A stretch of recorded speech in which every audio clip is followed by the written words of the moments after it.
Mataas na pagpupuri, pagdakila, pagsamba ay tanging sa ating pinakamamahal na Panginoon po lamang. Hallelujah! Praise Lord! Dobleng paggalang po sa ating beloved Evangelist Pastor Willie Estrada Almeida at sa pag-alala sa mga ginintuang turo ng ating minamahal na beloved Assistant Pastor Lina C. Almeida at sa all Almeida family at sa lahat po na narito sa ating mga minamahal mga kapatiran, baguhan man, datihan, magandang gabi po. At higit po sa lahat sa ating pinakamamahal na Panginoon Jesus. Amen. Hallelujah! Praise the Lord. Assalamualaikum mga tayo murangko muslimin, ang mga nanood ngayong gabi, mga aulman, nakarinig, paminamahal, ayaw kaumandara, intay manghod niyo, waya ko inibya bayaran, sin nagbibisara ko pasal bang biadiin dayaw sintuhan, dia Jesus Miracle Crusade. Hallelujah, praise the Lord. Ako po ay lubos-lubos nagpapasalamat sa ating pinakamamahal na Jesus, sa aking mga minamahal na kapatid na mga Muslim, mga minamahal, kayo po ay nakikinig sa mga oras na ito. Ako po mga minamahal ay isang Muslim sa ating mga minamahal na mga bisita sa dako po ng Sambuanga mga minamahal. Para sa akin mga minamahal, isang himala na ako po ay nakikita ninyo sa inyong harapan. Bakit mga minamahal kung hindi lang totoo ang Diyos sa ministeryong ito mga minamahal? Hindi nyo po ako makikita mga minamahal sa mga oras na ito. Ngunit mga minamahal ako po ay nakumbinsi hindi lamang sa pamamagitan mga minamahal na marunong magsasalita at matamis na salita, kung hindi sa kapangyarihan ng Diyos. Ako po mga minamahal ay sa dako ng Sambuanga, nagkaroon po ko 1995 ang aking karamdaman, malaria malignan mga minamahal. Nakuha ko po ito sa isla ng Basilan dahil ako po ay ginagamit sa mga Christian sa lugar na yun para pag sila po yung mangisda, kami po magbayad po sila doon sa mga commander. Isang araw mga minamahal sa aming pag-uwi galing sa Hulusulo, dumaan po kami ng isla ng Basilan. Ako po inambait ng mga commander doon upang pakainin mga minamahal at nagbayad po kami mga minamahal kung ano pong nahuli namin, ibibigay namin sa kanila yung 10%. Mga minamahal, sa aking pag-uwi na itanong ko sa mga commander, ano ba mayroon, bakit mayroon kayo okasyon? Alam niyo ang sagot mga minamahal, mayroon po silang 3 namatay na tauhan sa malaria mga minamahal na karamdaman. Pag-uwi ko sa aming bahay 1995 mga minamahal ang taon na yun, ako po ay nanginginig na hindi ko alam ano nangyari sa akin. Umabot ng 3 buwan mga minamahal, ay nariyan po ay hindi po paninira na hindi po kami ganong maniwala sa mga doktor dahil mami naman hindi nyo po may tanong. Ako po ay ang aking mga uncle ay mga sultan, 2 po mga minamahal, at ang aking lolo isa po siyang panglima sa aming lugar at ako po ang papalit sa aking lolo mga minamahal bilang panglima. Ngayon mga minamahal, ang sabi ko makiusap ako, dalhin nyo ako sa doktor dahil 3 buwan mga minamahal. Ang nangyari sa akin, mga minamahal, hindi ko alam. Ako po ay nabaliw ng mga minamahal, naghubad sa maraming tao. Hindi ko alam ano ang nangyari sa akin, mga minamahal. Ngayon, mga minamahal, nung ako'y dinala ng doktor, mga minamahal, sabi ng doktor, swerte po, mga minamahal, ako po'y mabuhay pa. Ngunit totoo ang Diyos sa ministeryong ito. Amen. Praise the Lord. Isang araw, mga minamahal, sabi ng aking mahal na ina, anak, manood tayo, mayroon isang nangangaral nang sabi niya, kahit Muslim, pag ikaw'y maniniwala sa pangalan ni Jesus, kayang pagalingin ng iyong karamdaman. Praise the Lord. Hallelujah. Sa pagkakataon na yun, ako'y ugod-ugod mga minamahal, gumapang. Dahil sa loob ng 3 buwan, wala po akong kain mga minamahal. Pinapainom ako ng tubig, isang pitsil na tubig mga minamahal, malamig ay kulang ba sa akin? Ngunit ito'y ilalabas ko ulit. Nung pagkakataon, ang sabi ng ating mga pastor, kayo na sa inyong tahanan, ano man ang inyong mga karamdaman, ang iyong kamay ay lumapit ka sa TV screen. Banggitin mo ang iyong karamdaman at tanggapin mo si Jesus na magiging Diyos sa iyong buhay. Kaya kang pagalingin, Muslim ka man o Kristiyano. Mga minamahal, yung pagkakataon na ako'y nakiusap, sabi ko, mahal na Panginoon, kung ikaw si Jesus ang Diyos sa buong mundo, pagalingin mo ako at isisigaw ko na ikaw ang Diyos ng Muslim at Kristiyano. Amen. Praise the Lord. Hallelujah. Totoo, mga minamahal, ako po'y biglang tumayo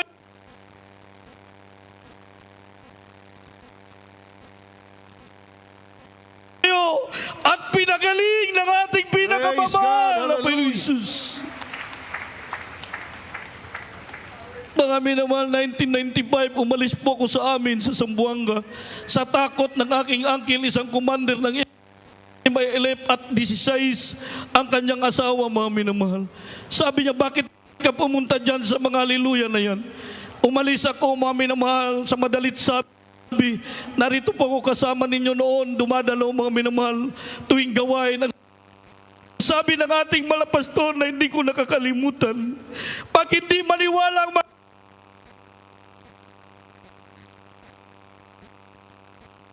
kamag-anak mo sa'yo, maghanap ka ng ibang tao, ipagsabi mo gaano ang Diyos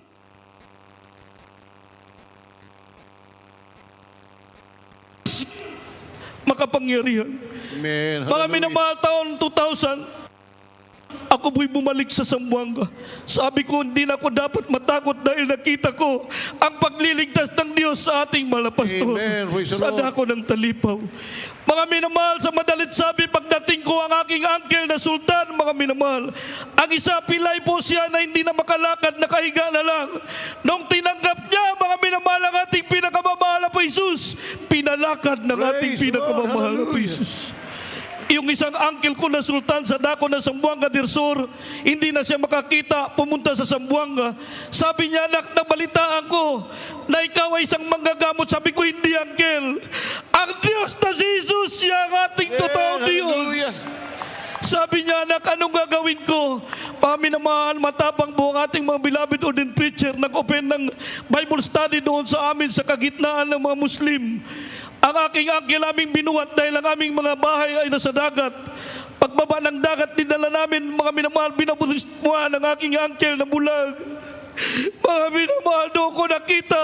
Pagkatapos ng bautismo, sabi ng aking uncle, mga minamahal, anak, ako'y nakakakita na, Praise the totoo. Lord. Si Jesus ang Hallelujah. Diyos sa ministeryo Amen. ito.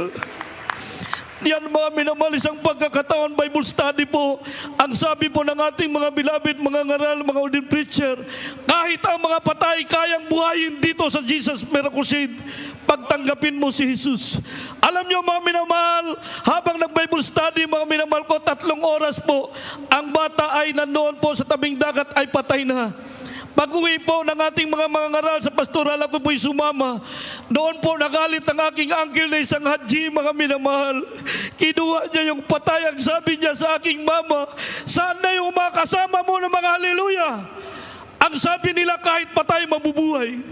Wala po nagawa ang aking malay na, mga minamahal. Naalala niya, totoo ang ating Diyos, mga minamahal, na nagligtas sa ating malapastor sa dako ng Talipaw. Amen. Hallelujah. Ang sabi ng aking malay na, ibigay mo sa akin ang patay na bata. Sabi ng aking malay na, mga minamahal, inangat niyang bata. Sabi niya, mahal na Panginoon, alam namin buhay ka, ikaw nagligtas sa aming malapastor sa dako ng Talipaw sa mga busayap. Buhayin mo ang batang ito upang makilala ng aming makamag-anak na ikaw si Jesus, ikaw ang totoong Amen. Diyos. Hallelujah. Alam niyo, mga minamahal, mamaya-maya, ang bata binuhay ng ating Praise the pinakamamahal Lord. na Glory to God. Jesus. Hallelujah. Mga minamahal, mayroon po akong patotoo na kung saan nung nakaraan, mga minamahal, ay nagdaos po tayo ng anniversary crusade sa dako ng Zamboanga. Ako po hindi makarapat-dapat, mga minamahal, ay sumama po sa pagbigay ng mga panyaya. Mga minamahal, may isang pagkakataon, mga minamahal, ang sabi ng ating beloved ordained preacher, Kuya Robert Chua, sabi niya, halika dito. Saan ang ruta mo mamaya papunta magbigay ng panyaya? Sabi ko, Kuya, doon po kung saan nagkaroon ng gera sa dako ng Zamboanga. Sabi niya, halika kasi may mensahe ang ating malapastor. Kailangan ko kay Elias, nilians kami. Pagdating ng tanghali, yung mga minamahal, kami po'y umikot hanggang hindi ko na malayan. Ako po'y nakababa doon sa maraming tao na malaking bahay at nakita ko maraming umpukan doon sa loob. Ako'y pumasok doon, mga minamahal. Pagpasok ko, mga minamahal, yung pala mga Muslim na aking mga kababayan. Sa madalit sabi, binigyan ko ng panyaya, mga minamahal, sabi ko, kung kayo may mga karamdaman, kayang pagalingin ng Diyos sa Jesus Miracle Crusade. Amen. Biglang Hallelujah. malaking tao ang tumayo, mga minamahal, at kinuha yung panyaya. At sabi niya, boy, diyan ka lang, ako bahala sa iyo. Sabi niya, mga minamahal, ang pastor niya ang pumunta sa Talipaw, Hulusulo. Amen. Hallelujah. Wala nang ibang pastor, sabi niya, na matapang at may pag-ibig Amen. nangaral Hallelujah. sa dako ng Talipaw, Hulusulo. Ang isa tumayo, mga minamahal, di ba ang pastor niya ang nag-pray doon sa mga may sakit at pinagaling? Sabi niya, oo. Amen. Hallelujah. Sabi niya, boy, sabihin mo sa pastor mo, maraming salamat. Praise the Lord. Glory to God. Hallelujah. Dahil wala siyang takot ng aral. Sabi niya, alam niyo, ang pastor niya, minasakir, binumba ng gobyerno, binaril ng mga busaya, pero hindi na ano. Ibig sabihin, kasama niya ang Diyos, mga binamahal. Amen. Praise the Lord. Totoo, Hallelujah. ang ating pinakamamahal na pastor ay propeta ng ating buhay na Diyos. Amen. Hallelujah. Bakit, mga minamahal? Noong nakaraang linggo, mga minamahal ko, bago lang nangyari. Sabi ng ating mga nanguna sa dako ng Cebu, punta tayo ng Zamboanga. Kasi ikutin natin na ang 4 na outreach. Mga minamahal, mayroon po isang outreach doon na hindi po ako nag-iingay sa aking mga kasama na yung aming papasukan ay marami pong masasama doon. Pagdating doon, sabi sa akin, Brother Rene, pasok tayo doon kasi may kapatiran tumatawag na importante yung kailangan niya. Sabi ko, wag tayo papasok doon. Sabi ko, dito lang tayo kung pwede siyang pupunta. Hindi kailangan natin, may sasakyan tayo. Ang naisip ko, mga minamahal, ang ating mga pastor na walang kinatatakutan kahit ang demonyo pa, mga minamahal. Amen. Jesus Sabi ko, Christ. sige. Pagdating doon, mga minamahal ko, nakita ko nga na nandoon yung mga MI, mga minamahal. Hindi po ako nag-ingay sa aking mga kasama dahil importante nga doon yung pupuntahan. Pagdating doon, pagbaba ko, mga minamahal, nakita ko yung isang hustad na sumalubong sa akin. Sabi niya, Assalamualaikum. Sabi ko, Walaikum salam, tay mangud. Sabi niya, halika dito. Sabi niya, kilala kita. Sabi ko, binanggit ko po, mga minamahal. Sabi niya, tagahulo ko ha. Sabi ko, opo, ang lolo ko at saka ang uncle ko. Sabi niya, lahing Abu Sayyaf ka. Bakit mo nakasama ang mga taga-Jesus Miraculosid? Sabi ko, upo po kayo. Nag-usap kami, mga minamahal. Sinabi ko sa kanya, sabi ko, napunta ako sa Jesus Miraculosid, hindi sa mga mabubuting pagsalita, kundi ang Diyos dito na si Jesus. Siya ang totoong Diyos. Amen. Hallelujah. Alam niyo, mga minamahal, nagulat ako dahil sinabi niya, totoo, si Jesus ang Diyos. Praise the Lord. Sabi Glory to niya, God. Hallelujah. kumusta ang pastor mo? Sabi ko, maayos naman, sabi ko. Patuloy kami tinuturuan. Sabi niya, ang pastor mo ay totoong propeta na pinadala ng Amen. Praise the Diyos. Lord. Hallelujah. Alam niyo, mga minamahal, nagulat ako dahil isa po siyang hustad. Hustad Muhaymin, mga minamahal. Maaaring sa oras ito, siya ay nanonood dahil tinawagan ko sa kahapon. Sabi niya, sayang hindi ako makapunta sa inyo. Pero sabi niya, sabihan mo ang mga membro sa Jesus Miraculosid, mapalad kayo dahil mayroon kayong Praise the propeta Lord. Hallelujah. nangaral ng buong Amen. katotohanan. Hallelujah. Mga minamalag, sabi ko sa kanya, Hustad, pwede bang sabihin mo sa akin, paano ka nakumbinsi ng aking mahal na pastor ay totoong propeta? Sabi niya, ang pastor mo, kaisang-isang pastor, kaisa-isang propeta, na huli pinadala ng Diyos. Praise the Siya ang Lord. nakasunod Hallelujah. sa Biblia. Hallelujah. Sabi ko, sabihin mo sa akin upang maparating ko sa aking mga kapatid. Alam niyo, mga minamahal, una sinabi niya, kung naalala mo, sabi niya, ang iyong pastor ay totoong propeta. Bakit? Si Haring David, sabi niya, mahal na kapatid, 7 times a day nagpupuri. Pero ang pastor mo, araw at gabi, Praise the Lord. nagpupuri. Hallelujah. At hindi nakamamahal. Praise the Lord. Hallelujah. Sabi niya, Jesus. pangalawa, sabi niya, Hadjalani, grabe, mapalad ka talaga, sabi niya. Sabi ko, sige, tuloy mo. Sabi ko, para makumbinsi ako na totoo sinasabi mo. Pangalawa, sabi niya, hindi naman ibig sabihin na mas mahigit pa ang pastor mo sa Diyos.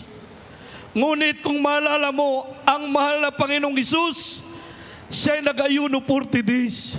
Pero ang pastor mo, Hadjalani, 120 days sa dako ng Abu Sayyaf. Amen. Praise the Lord. Hallelujah. Hallelujah. Kaya sabi niya, mapalad kayo. At alam mo ba na ako ay inutusan ng mga MI na kapatid natin upang iligtas ang pastor mo sa dako ng Abu Sayyaf. Hallelujah. Nung kami nag-meeting, sabi ko, sino ako liligtas ng isang propeta? Sabi niya, alam ko ililigtas siya ng Diyos na sinasamba niya. Amen. Praise God. Hallelujah. Sabi niya nandyan, sabi niya, Jalani, sabi niya, saan bang makamag-anak natin ng mga Muslim? Nadala mo ba? Binanggit ko sa kanya yung aking mga uncle. Sabi niya, mapalad ka. Patuloy ka maglilingkod. Sabihin mo sa mga kapatid mo sa Jesus Miracle Crusade, mapalad sila kasi mayroon silang propeta Amen. nangangaral sa kanila ng buong buo. Praise the Lord. Glory to Isa na God. lang po mga minamahal.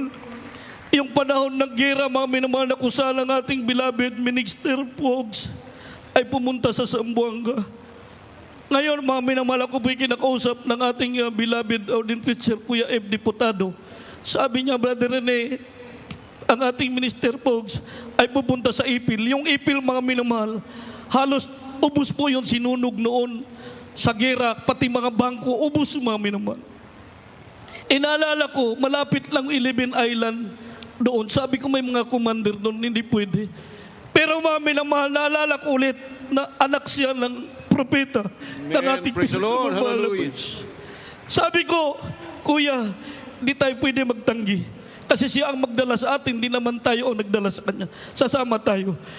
Alam niyo, mga minamahal, mayroon isang commander doon ng anak niya, kaibigan ko at kapitbahay ko. Hiniram ko yung sasakyan. Sabi ko, hiramin ko yung sasakyan mo kasi pupunta kami sa Ipil. Sabi, ano gagawin mo? Sabi ko, may anniversary kami doon. Sabi niya, huwag mong dalhin ang mga matataas sa simbahan niyo. Sabi ko, bakit? Sabi ko, pupunta pa naman yung aming anak ng mahal na pastor. Sabi niya, hindi pwede, huwag mong dalhin.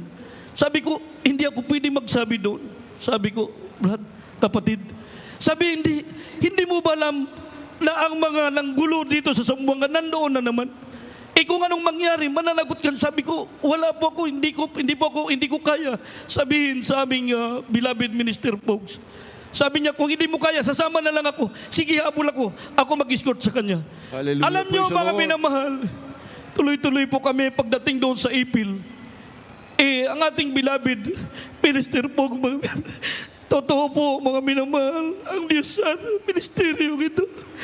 Buhay ang ating pinakamamahal na Amen. Praise the Jesus. Lord. Glory to God. Hallelujah. Bilang tao, nakalala ko, mga minamahal. Pero ang nasa isip ko, pinaisip sa akin ng mga Panginoon na anak siya ng propeta. Sumunod ako sa kanya. Pagsunod ko, bigla po lumuhod ating beloved Minister Pog. Doon, hindi po siya lumuhod doon kung saan dapat siya lumuhod. Doon po siya sumabay sa mga kapatiran. Nung lumuhod siya, mga minamahal, paglingin ko, dumating po yung anak ng commander. Dalawang sasakyan pala humabol sa amin. 3 oras ang tatakbuhin noon, mga minamahal. Hindi po basta-basta natakbuhin. Pagdating niya, sabi niya, saan yung anak ng pastor mo? Sabi ko, nakita mo yung nakaluhod. Alam niyo, mga minamahal, bigla siyang umatras. Sabi ko, halika. Kung gusto mo makausapin mo siya, daling kita doon. Sabi niya, wag, sabi niya. Sabi niya, uwi tayo. Dinala niya yung makasama niya. Sabi ko, bakit ka uwi? Baka gusto mo makipag-usap. Sabi, hindi. Kaya pala, sabi niya, matapang siya. Dahil malapit ang Diyos sa kanya. Amen. Hallelujah. Hallelujah. Alam niyo, mga minamahal, ako po'y nagulat. Bakit niya nabanggit? Sabi niya, halika dito. Labas tayo. Paglabas namin, yung pala mga minamahal, yung mga nagtitinda ng mga sigarilyo doon, mga pagkain, sinabihan niya. Sabi niya, wag mo yung galawin. Wag niyo galawin yung dumating dyan. Hindi niyo kilala ang pastor niya. Ang papa niya, yung pala pumunta sa Abu Sayyaf, wala tayong magawa. Wag niyo galawin, bantayan niyo na lang. Yes, hallelujah. Kaya sabi ko, totoo, ang ating pinakamamahal na Jesus. Praise the Lord. Pag-uwi namin ng Hallelujah. Zamboanga, mga minamahal, ang sabi ng ating beloved Minister Pogs, Kuya Rene, pwede ba tayo pupunta doon sa gera? Yung saan nagkagera? Kasi bago lang natapos yung gera ng Zamboanga, mga minamahal. At nung naggera, mga minamahal ko, sirado po lahat ng mga tindahan, mall, kahit anong sekta, mga minamahal. Tanging ang Jesus Miracle Crusade ang Praise the nagsasamba, Lord. mga minamahal. Hallelujah. Hallelujah. Ngayon pa minamahal, naisip ko na hindi kami pwede papasok doon kasi may nagbabantay. Pero sabi ko, bahala na ang mahal na Panginoon, papasukin kami doon. Kasi gusto po ng ating beloved Minister Pogs, papasok doon, tingnan niya yung saan nakapwesto yung sniper na hindi makita-kita ng mga military. Pagpasok namin doon, mami naman, tumawag yung uncle ko. Sabi niya, pambira ka, bakit mo dinala yung anak ng pastor mo dyan? Matigas talaga ang ulo mo. Alam mo kung may natitira pa dyan ng mga rebelde. Sabi ko, Uncle, wala akong magagawa. Dahil lang kasama ko, ako ang dinala ng anak ng propeta. Alam ko buhay ang Diyos niya at ililigtas kami. Alam niyo mga minamahal, pagdating doon, yung nagbantay mga minamahal, isang tingin niya lang, sabi niya, sige, samantala hindi po makapasok doon kahit sino. Pagdating namin doon, payapa ko po kami lumabas. Kaya mga minamahal, isa lang masasabi ko sa inyo, marami mga minamahal na mga sa gawa ng Diyos sa ministeryong ito. Amen. Hallelujah. Kahit ang ating mga kababayan na mga Muslim, ang mga kataymong rangko Muslimin, adumini. In kamo mga minamatay mangod, ayaw kamo kontento rin doon na bahay niyo. Bang manjari mari kamo para kaingatan niyo. Misan nunoy sakit niyo, kaya ubaton sin Jesus miracle ko sin. Amen. Praise the Lord. Kaya mga Hallelujah. minamahal, mapalad po tayo mga minamahal ko na mayroon tayong pastor, mayroon tayong propeta. Binigay ng ating Amen. pinakamamahal. Hallelujah, Jesus. Ang aking mga magulang, mga minamahal, nagtuturo sa amin na mabuting asal. Pero mga minamahal, nakakalimutan ko. Yan ang totoo. Pero ang ating mahal na pastor, ating minamahal na assistant pastor, araw at gabi, mga minamahal, isa lang ang kanilang aral na hindi ko makakalimutan. Kung mahal mo ang iyong kababayan, ipagsabi mo na mahalaga ang kaligtasan. Amen. Kaya Hallelujah. mga minamahal, hanggang dito na lang po ang lahat ng papuri, pagluwalhati ay tangi sa ating pinakamamahal na Praise the Panginoon Lord. po lamang. Hallelujah, Jesus. Hallelujah.